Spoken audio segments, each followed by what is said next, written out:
Les procédures d'obtention de visa pour la France deviennent de plus en plus compliquées. Paris veut limiter le nombre d'immigrés, mais sa décision en fait parfois des victimes. Le 15 août dernier, une Marocaine, Aïcha Mourtari, a perdu la vie faute d'obtention de visa médical. Elle était atteinte d'un cancer incurable au Maroc. Elle avait présenté tous les documents exigés par l'administration française, mais son dossier n'a pas été accepté.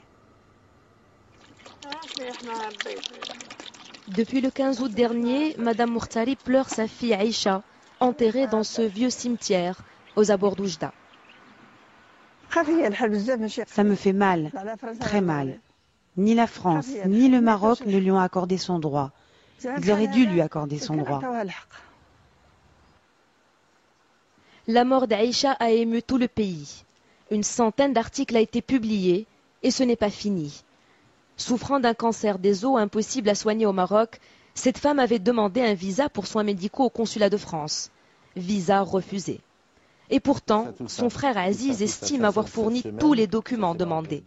C'est-à-dire dans le dossier, il y avait une prise en charge du frère, une attestation d'accueil du frère, il y a le devis payé, il y a le billet aller-retour.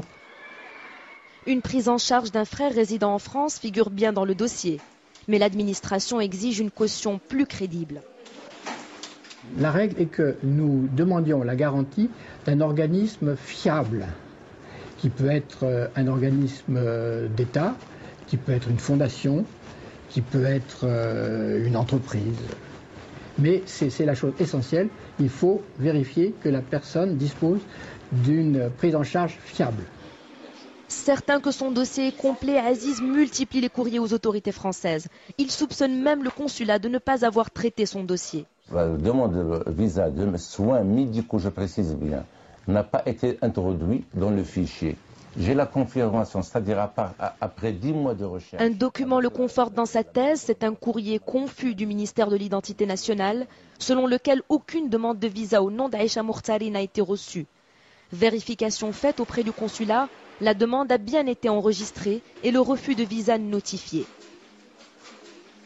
Mais la société civile se mobilise et accuse.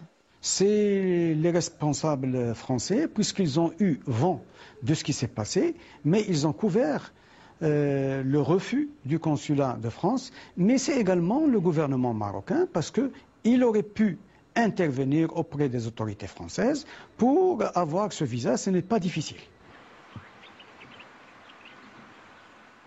Malheureusement, ma sœur est partie.